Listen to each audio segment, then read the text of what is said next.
I think that sums up pretty well, I think, the dilemma of our modern times, right? I think language is a part of it. I think philosophy has driven it. I think, I'm, atheistic, non-LDS. I agree with you on all that. And I think a lot of it comes from social or secular liberalism, right? It's a two-edged sword that we have to now create new meaning. We've, God is dead and we have killed him. And well, what do we do in that place? So I think.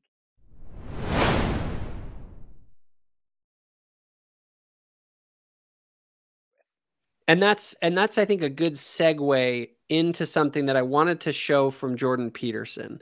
One of his rules for life is the idea of being precise in your speech. And I thought that he gave an interview a long time ago. It was 4 years ago on the Rubin Report. And I want to play a little clip from that real quick. And I mean, this is very clearly what you do. Be precise in your speech. So in Genesis, one of the things God has Adam do first. So God makes the world by speaking. Okay, so that's the first thing to think about.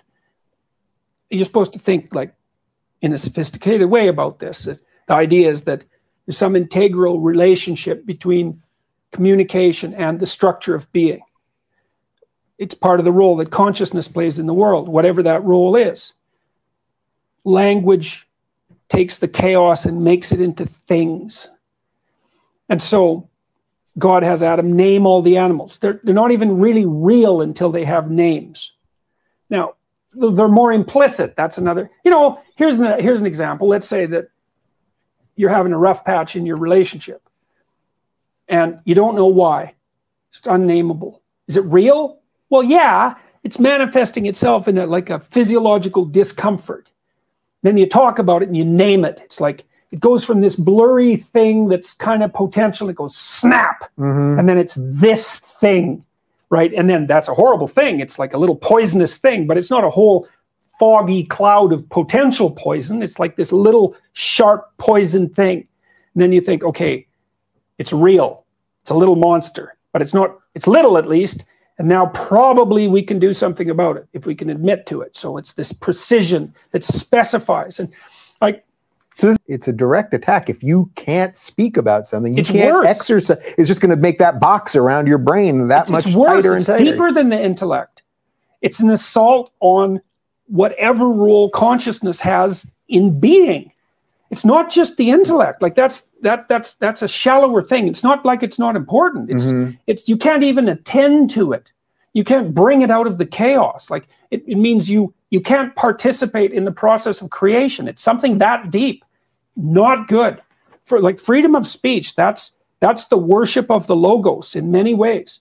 And that's a very deep idea in our culture. The deepest idea of our culture is the logos is creative and what it makes is good. Right? That's God at the beginning of time saying, he makes things as a consequence of the logos. And he says it's good. That's the idea, is that to bring things out of the murk is a good thing. You don't mess with that, man. Not unless you want murk. You don't.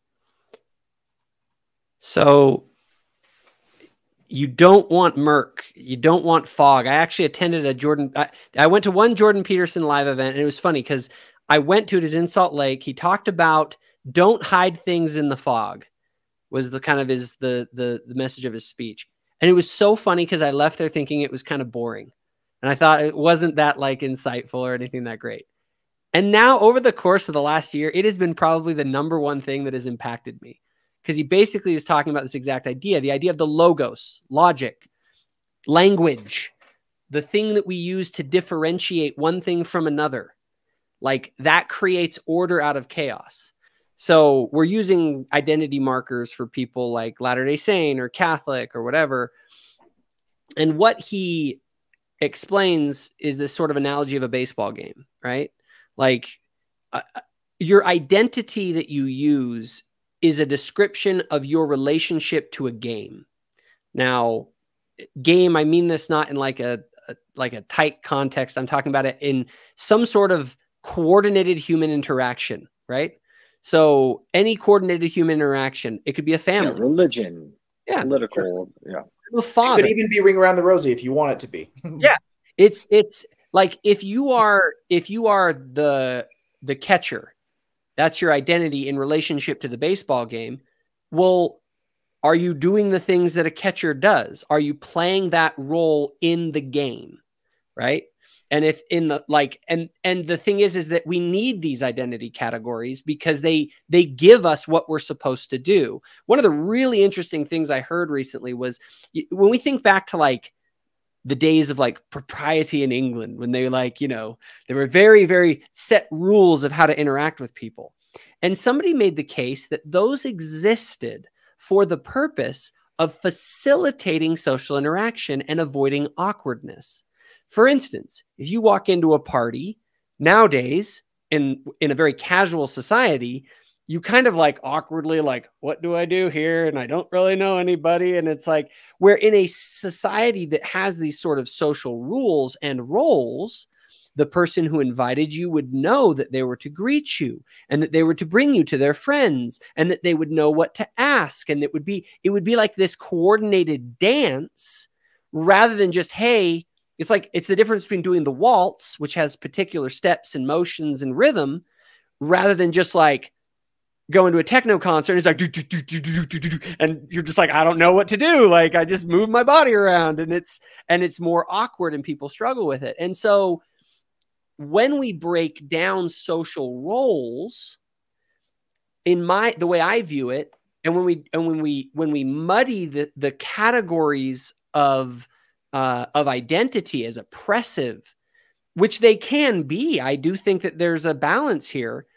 But when we break those down, we create sort of like, okay, kids, go out onto the baseball diamond and just do whatever you want.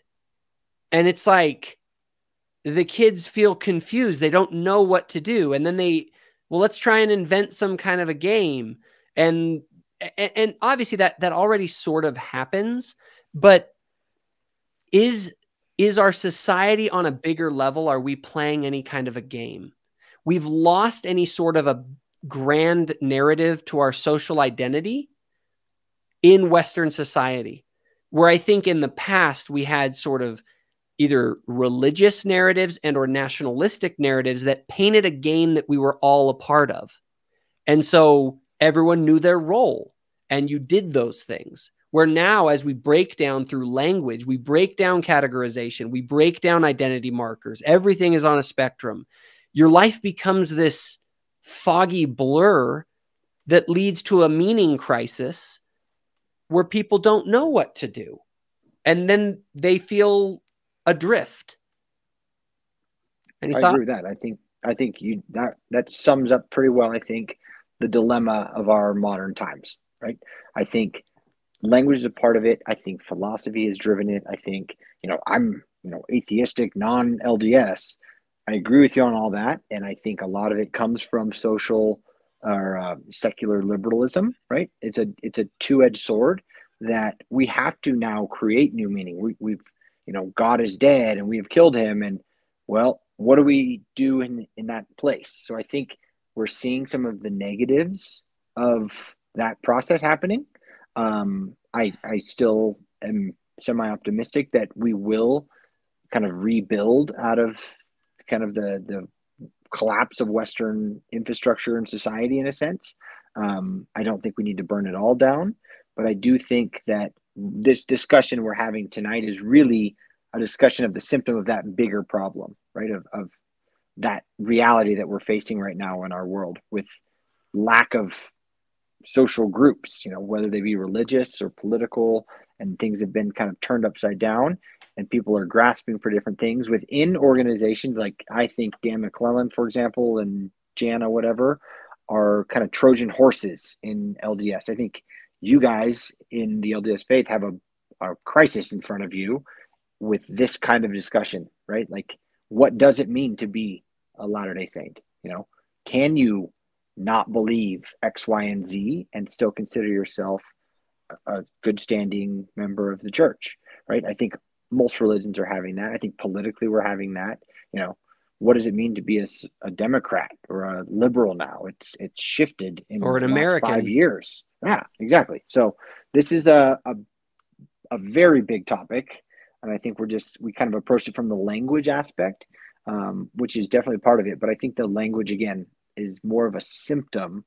Our inability to use language precisely is more a symptom of the bigger problem. So let's leave Wittgenstein for a second, because like I said, there's limits to what he says, and there's limits to it in two ways. One is because he's ambiguous, and it's kind of like a lot of it is up to interpretation. A lot of it's also because he didn't write very much. And I want to talk about one thing that you said, Dan, that I think is really important, and I'm actually terribly sympathetic to the idea of, I think one can be Mormon and not be Latter-day Saint. So I think one can be culturally Mormon. I don't think that Latter-day Saint kind of shares that term necessarily. And part of that, I think, is actually because of what President Nelson has said with respect to identity, as far as like, you know, he's emphasized, and it has been emphasized in the past couple of years, that there's, you know, the child of God, child of the covenant, and then, you know, on down situation, which would imply a belief in God. And then in covenant, we would say that that would also imply a belief in Christ and in atonement and a couple of other things that you would hold to, right? And that would also inform our practice. Whereas, say, like Mormon, I think you can be culturally Mormon in that, like, I mean, we have like the Community of Christ, for example, which it comes from comes from the same source situation, or like the Bickertonites, or, you know, the Cutlerites, or, you know, whatever other manner of ites that you want to throw out there. Mm-hmm. And we are all culturally, in a sense, related, you know, or even those who may, you know, disaffect and say, look, I do have pioneer heritage. I do have like this is something that is formed like me, you know? And so that's one where, personally, that's where I'd kind of leave it. But just a quick thought on that. I think that's a good and meaningful distinction. I actually am glad that the church is distinguishing its Mormonness and creating this new category of saying, no, we're not Mormons, we're Latter-day Saints. And you have kind of Sunstone with there's more than one way to Mormon. And I kind of laughed and was like, yeah, but there's only one way to Latter-day Saint. It's a linguistic battlefield that we're on, because words control the way that we think about the world, and we should fight for clear language that conceptualizes the world properly, in my view. And see, this is where I'd kind of go back to where where we were talking a little bit, and I'd want to talk about it in slightly different terms, because I don't know if you're familiar with like the Arbinger Institute, and they're built on this philosophy of Martin Buber. And when we talk about categories, we're almost talking in Kantian terms, Immanuel Kant, of just categories of how we view the world and how we interact with it, and whether or not we can actually even access what's there. But Martin Buber was this other guy, and I'm sorry, this was not on brief, but I think it's pertinent because he wrote this book called I and Thou, and actually Blake Ostler is a better guy to talk to about this, but it's fascinating in a way, because Dan, you were talking about, like, you know, with your sister, what are the categories, or what are kind of like the bare minimums of being X, right? And in your case, it was being a Latter-day Saint, or being perhaps a believing member of the Church of Jesus Christ, Latter-day Saints, but also it pertains, I think, to any of our distinctions that we're talking about. And the book is called I and Thou, and the point that he makes is there is a way of being in the world that is referential, is necessarily relational. In fact, it's the word is I hyphen thou, and the point there is that hyphen in the middle, combining these two things. Now, the I would be the person who is speaking, perhaps, and the way that Buber's talking about it isn't necessarily just a spoken word. It's how you're relating to somebody. And so, for example, one of the reasons I think we can have a productive discussion here is because all three of us are relating not in a combative or in a, like, I want to get you way, right? But we're forming this, like, this hyphen, or this bond here that perhaps in a slightly Wittgensteinian way creates this game that we're talking about, where Dan's brought up, we're talking about symptoms of a larger thing. And this seems to be part of the issue, where another kind of relevant, like, say, Latter-day Saint take on this would be, there's a lot of people who say, well, I'm so glad that everything's been made easier because, you know, they've been taking away all the dotted lines and what you have to do and stuff. And on one level, that's true if you want to look at it that way. But then, and that might be the the war side, where we're on this battlefield where we have to, you know, have our front lines, and, you know, here's the foxholes and here's no man's land, and this is where we're drawn. But then on the other side, it's like, no, there's more responsibility that we have to create these things that are meaningful. And I would even say be co-creative with God in that sense. And that might not be helpful in this discussion, but it's like, for example, if we can relate to each other as ends in themselves in Kantian terms, not as means. For example, if Dan was my anesthetist or anesthesiologist, sorry, and you came in and you anesthetized me and that was it, and it was, you know, hi, goodbye, you know, I'm kind of using you to mitigate my pain. However, if you come in and then you and I are able to discuss things or have a conversation much like we're having now, or, you know, we're able to ask questions of each other, and, you know, how's your family? Oh, it's great. You know, we have this thing that's growing and budding and building. You know, that seems to me more of a responsibility, and more of it, like almost more so even than before, when we had like, here are your lines given to us. Now we kind of have the lines not necessarily drawn around, but between. And I see this also in a covenantal sense. Well, it's just a quick note on that. Yeah. It's a different game. It is. If you're playing a game with Dan where Dan's your, you know, anesthesiologist, it's like, okay, he has a particular role, he does it well, that's as far as it goes, right? Like, thank you, see you later. But if you're actually trying to engage in a connection with another human being on a deeper level, it's a different game. And it's a much more like challenging game. Right. And it requires a lot more sort of coordination between you conceptually, and like it's kind of like the difference between playing like checkers or playing a symphony together. You know what I mean? Like, it's much more complicated. Well, in the context of, he calls that thing, just as a pin here, he calls that the I-it relationship. So if Dan is just my anesthesiologist, just to give me anesthesia, that I'm itting Dan in a way. I am kind of. He's a thing. Yeah, he's a thing. He's an it. Whereas when we enter this I-thou situation, that's where the game does change. Sorry, go ahead. Well, I just think that's where the rubber meets the road with this. For example, LDS theology, things do matter, right? Relationships with other people do matter. There is, you know, eternal consequences for choices you make in this life, and etc. And reminded me of, I think our brother sent Jacob and I both an interview recently where some very devout Muslims and some ex-Muslims, now Christian, were having a moderated discussion. And it was insightful in that we kind of take for granted most of the time in the Western world, like our coexist bumper stickers, right? Well, what do you do when someone doesn't agree with that tolerance? You know, like the devout Muslim guys, one of the ex-Muslims, now Christians, asked the guy at point blank, like, the Quran teaches that apostates from Islam should be killed. Do you think that? And he basically said, yes, I do. So it's like, how do you have a civil conversation? How do you create that I-thou relationship with someone who's diametrically opposed to your views? And in matters of consequence, like theology, it becomes challenging, right? Like, getting to understand what a Catholic is one thing, but really understanding what the doctrines mean and what your beliefs mean and how they mesh is entirely different. And that's where language, I think, does become very important yet challenging in these circumstances. Well, and Dan, there's only one thing that I would kind of correct you. And again, this is just because I've read it and I'm just popping this on us right now, but it's not something that you create, right? Like, I can't create a thou relationship with you. Sorry, I can't create a thou relationship with you. Let's say it that way. But I have to do it with you. It has to be that hyphenated thing. And this because God, in a sense, is not just the moral and not just the ethical. Because if somebody leaves the faith and should they be killed, that's almost an ethical question. It's like, okay, at this point, if they become a danger to belief, you know, what do you do to that danger? And perhaps the Quran is saying, you know, end the danger, like take it out at its source.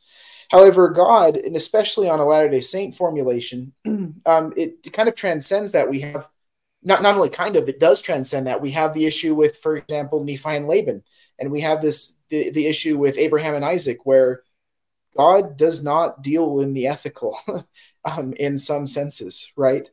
And God is also treated with Moses at Sinai, for example. God's like, nope, we're going to wipe the slate clean. We're just going to do it again. Like, I'm sick and tired of this. And Moses says, no, don't, and God repents and he says, okay, I'll go with you, Moses. Let's prove it. Let's do this thing. And there's that idea of this thing that's co-creative, right? It's this idea of perhaps, merging with God, which is also just in Latter-day Saint parlance is a sealing sort of situation where you're becoming one and co-creating this thing with divine assurance. Now, that doesn't necessarily speak to this, but it's like, in that situation, Buber might say that the Muslim is hitting the Christian just because at that point it becomes a threat. It becomes it's no longer a thou to be treated with. It's no longer a thou to be creative. Well, and I think there's almost a presupposition in there in the thou relationship, rather than treating people as treating people as ends in themselves rather than as means to ends, that is inherent in sort of Western culture. And we do have to look into, I believe that's one of the reasons that I'm a Christian fundamentally, is because I do believe that idea of other people as having inherent value and dignity does come from something, theological in nature. Now, going back a little bit to the language side of it, though,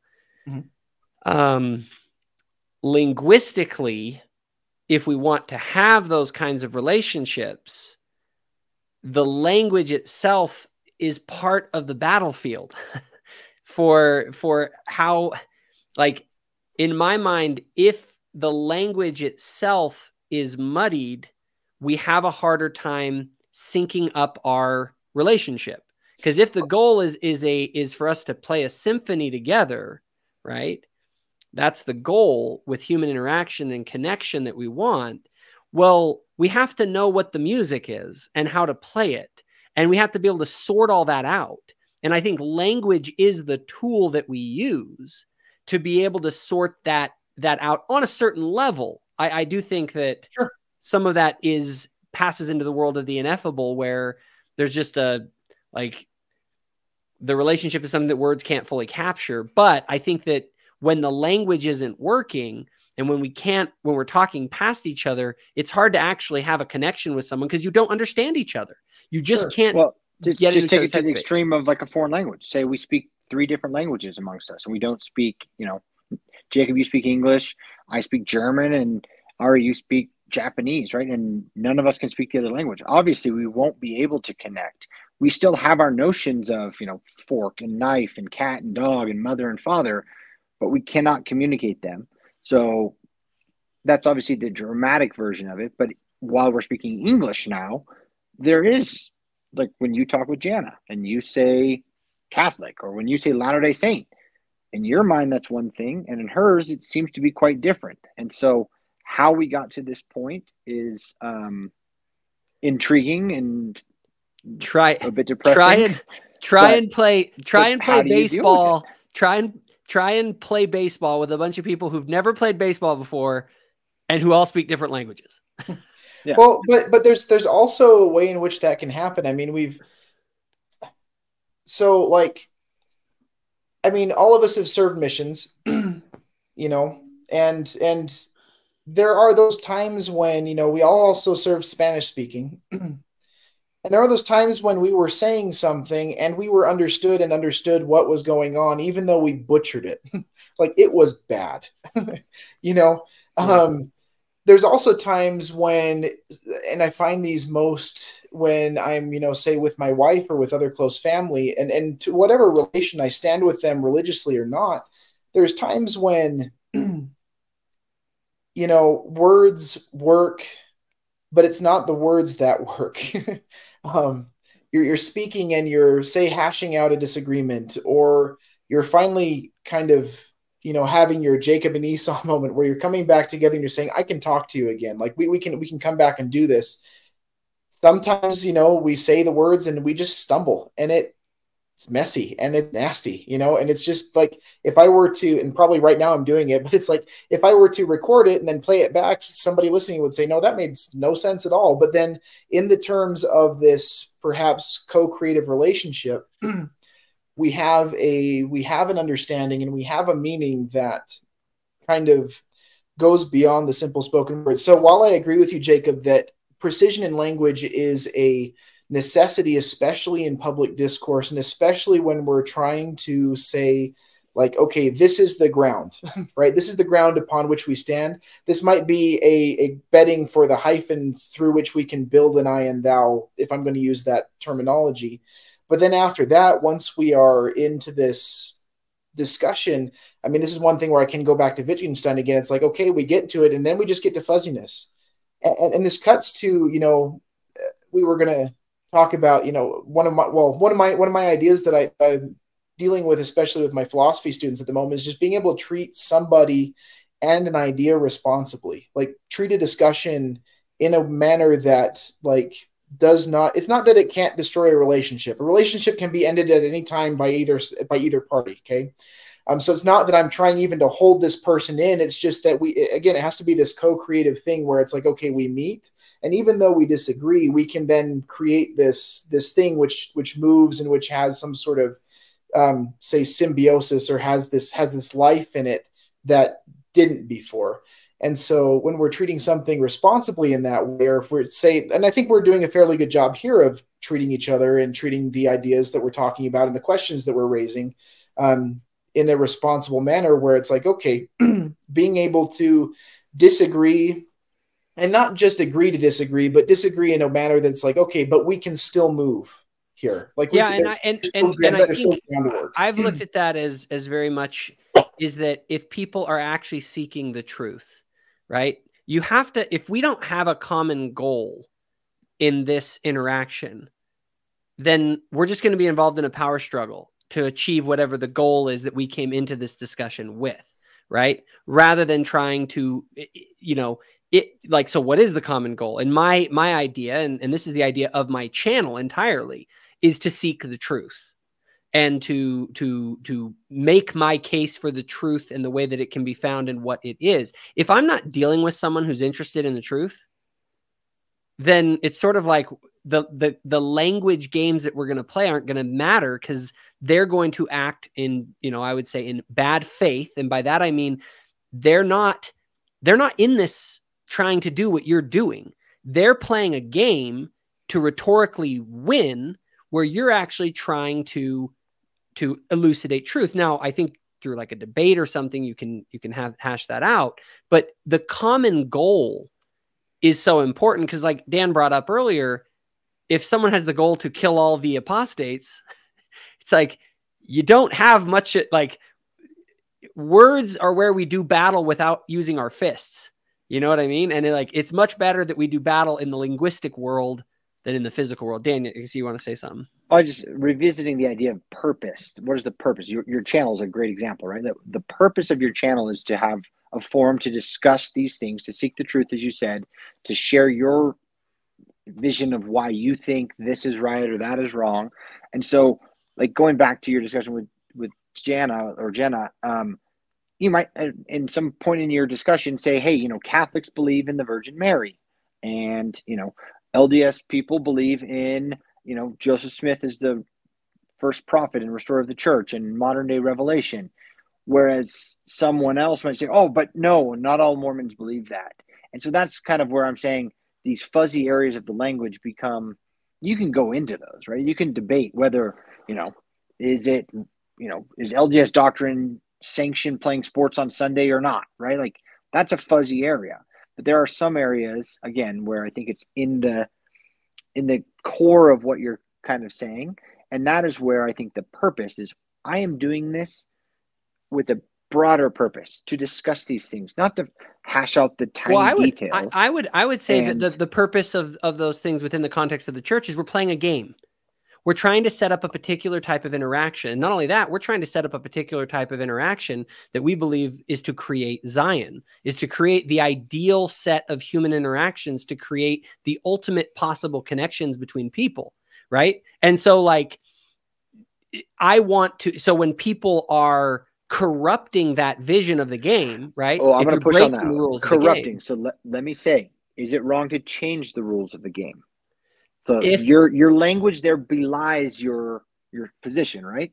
No, absolutely. You don't think it should really change. But whereas someone else is going to say, you know, I don't know, the gay issue in the church right now, right? Like, oh, there's a whole contingent of the church that's pushing for hope, or hoping for, I should say, some upcoming revelation to change LDS doctrine on gay marriage or whatever, right? Yeah. But within the church, within the context of the church, we have authority. Yeah. See, that's the thing. That's how we avoid the Protestant problem.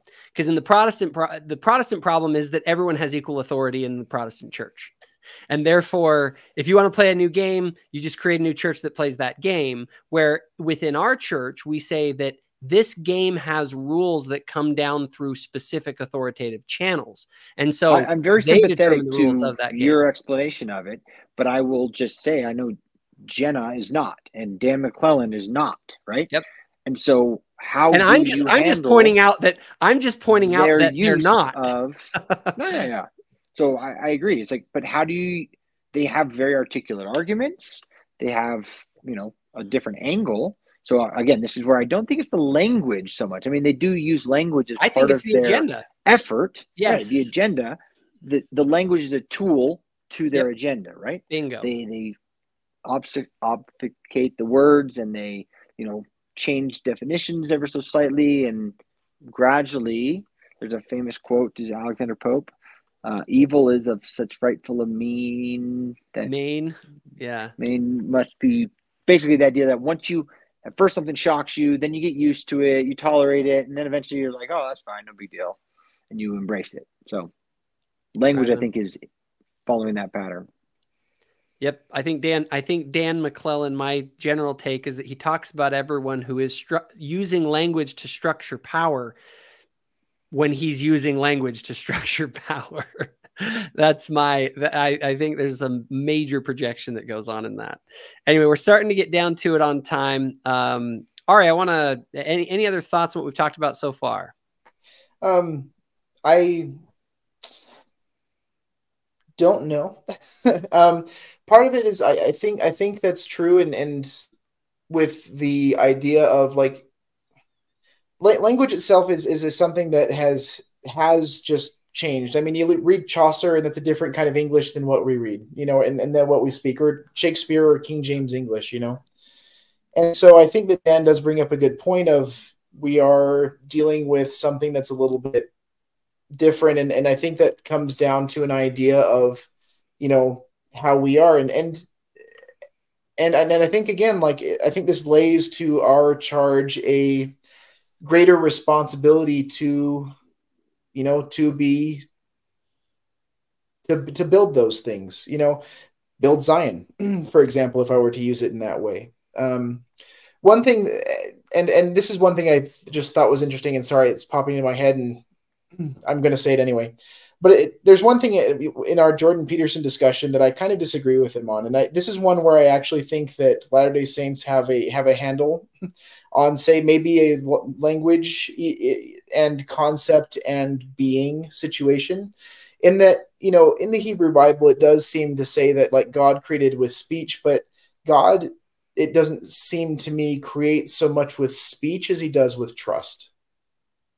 And when we don't have trust, and we don't have this, say this tie, this hyphen, say, in the I-thou relationship, then it doesn't really matter what we say. It doesn't really matter what we use or how we redefine things. God, as described in, say, Abraham or Moses, this is one of the things that I'm very interested in at the moment, is kind of, you know, what's there. God notices that he is among something, you know, in the beginning, it says intelligence, as it says, right. And there's a quote I love by Joseph Smith that says, in the beginning, however you want to look at that, but in the beginning that there was everlasting covenant made between three personages. There's God the first, the creator, God the second, the redeemer, and God the third, the witness or testator. And this idea of being noticed and being noticed, or having this trust too, because then after this, the gods in Abraham and Moses, command things to do stuff, but then they wait for that to happen. It's not just because they said it. There's also this co-participative part of this creation of things. And when we're talking about all of this stuff, we do have to, I think underlying it even more than just language is this baseline of trust and this creation of, Arbinger Institute built on Buber would say something like heart at peace, meaning the I, thou, and heart at war, meaning the I, it. If we're not on this basis, this fundamental thing of trust, then that's even just the basis of Zion. Well, I'm not going to give my stuff to you. It's so funny because that transcends language. if you think, and you're right, it's even more basic than language. Like if you trust someone, there's almost a point to which they don't have to say anything. Like they can influence you just by who they are, and they can convey things to you. Like it's hard to put into words, but we all kind of know this. And not only that, the degree to which you listen to what someone has to say, to their actual language, is so deeply tied to the nature of your relationship with them. Like there are people out there that I simply like whatever they say. It's it's a real uphill battle for me to really listen with intent. And we all have this. You know what I mean? Like there are segments of our country right now that anything Joe Biden says, it's like not in one ear out the other. Donald Trump says puppies are wonderful, just in one ear out the other. Like, no, like he's wrong, because there's just this trust that's totally broken, this relationship that's broken.